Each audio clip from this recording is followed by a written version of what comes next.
So, Michael, a 3-3 draw here and out the cup and penalties. How do you think the game went at Pollok?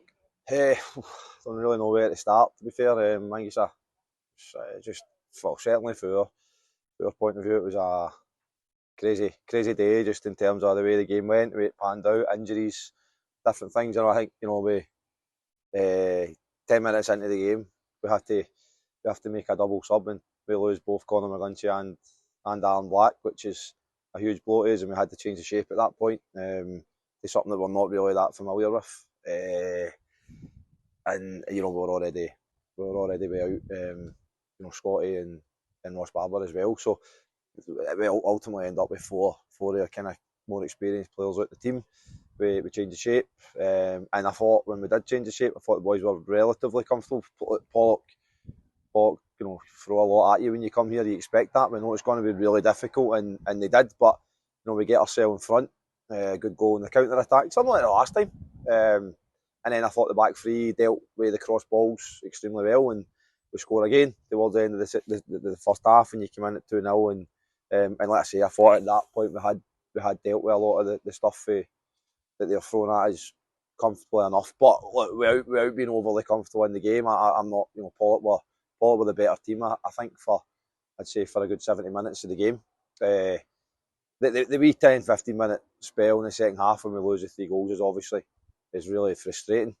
We spoke all week about the threat for corners and everything, and look, I thought we stood up to that well enough. But if you keep giving them corners and you're giving them opportunities, they'll eventually get one, and they get the first goal back for the corner, and that brings them back in the game and they get their tails up. But then the 2 goals after that are then, from our point of view, one's an OG and the other one's a kind of mistake for Big Andy. So, but at that point they were well on top, and I can't argue with them getting in front. But I thought a reaction after that when we changed back to a more familiar shape and people were playing out of position. I thought after that we took control of the game, and we deserved to take it to extra time. And then I actually thought on the balance of the extra time we should have won it.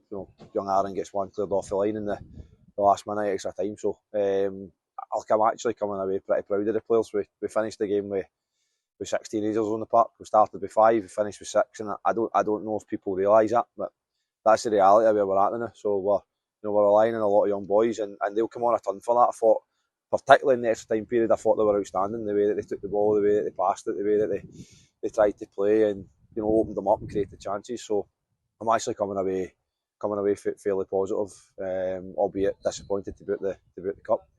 Obviously, the hard part is penalties, as you know. So everybody knows it's a lottery at times, but it's the bravery into it, and that's what I would say in terms of changes you make. Young boys come on the park.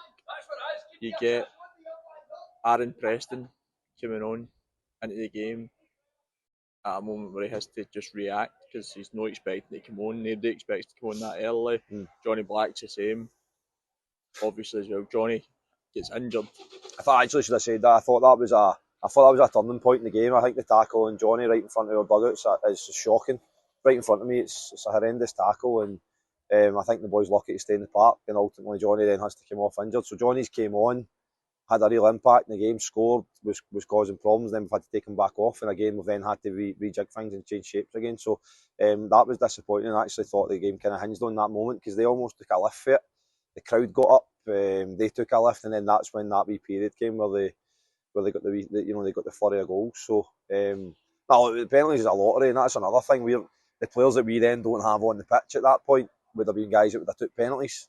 So it was almost kind of felt when it went to penalties that maybe did slightly favour them, to be fair. We know Andy's good for them, but I just thought the guys that we had missing at that point would maybe come back to haunt us, and ultimately that's what happened. Thanks, mate. Well, just